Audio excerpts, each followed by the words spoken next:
Naitwa Bosco Mabena, ni meneja wa Jitegemee upande wa nishati safi.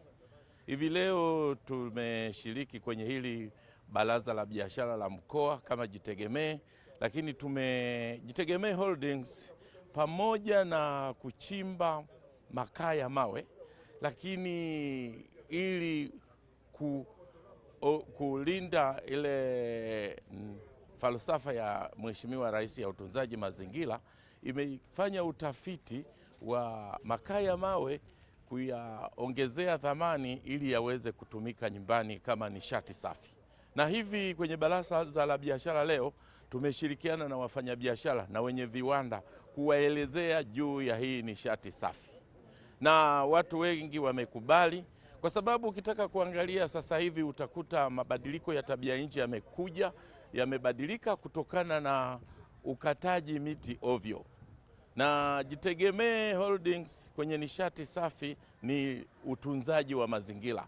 Kwa kweli tunatakiwa tutunze mazingira kwa kutumia nishati safi. Kwa hiyo sasa hivi tuna coal briquette ambazo tumeziintroduce na tumeweka kwenye mikoa yote kwa ajili ya matumizi ya viwandani lakini na majumbani.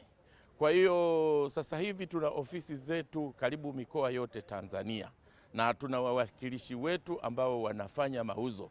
Kwa mkoa wa Ruvuma kwenye baraza la biashara leo Jitegemee tumemwambia Mheshimiwa Mwenyekiti ambaye ni mkuu wa mkoa atatupatia shule 2 ambazo ndani ya manispaa ya mkoa, lakini shule nyingine ni upande wa wilaya ya Mbinga kwa sababu ndo eneo ambalo mgodi upo.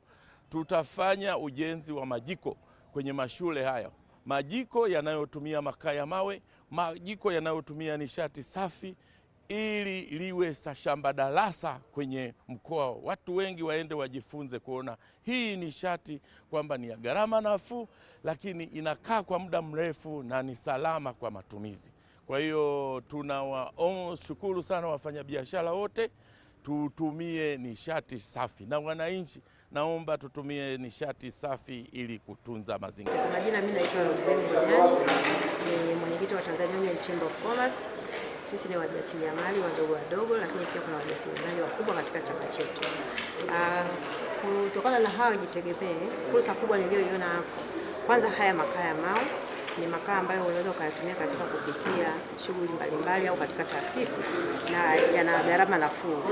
Pia hapa ni kiwanda, hao wana kiwanda na wana migodi ambayo wanachimba hii. Sisi kama wajasiriamali tunaweza tukapata fursa, kwa mfano kusambaza maji, kupeleka chakula, mambo ya stationery. Hizi fursa zote zinapatikana hapa. Kwa hiyo nawahamasisha wananchi wa mkoa wa Ruvuma kuchangamkia fursa hizo. Wale wenye uwezo waweze kuandaa viwanda vya maji. Maji tunayatoa nje katika Ruvuma, maji yanayopatikana ni madogo sana, hususani kule Mbinga. Kwa hiyo watu wenye pesa wawekeze katika masuala ya maji na wapate fursa katika viwanda kama hivi. Pia wenye stationery na watu wanaosambaza vyakula, ni rahisi kupata fursa hizi, kujipatia kipato na kuongeza pato la mkoa. Asante.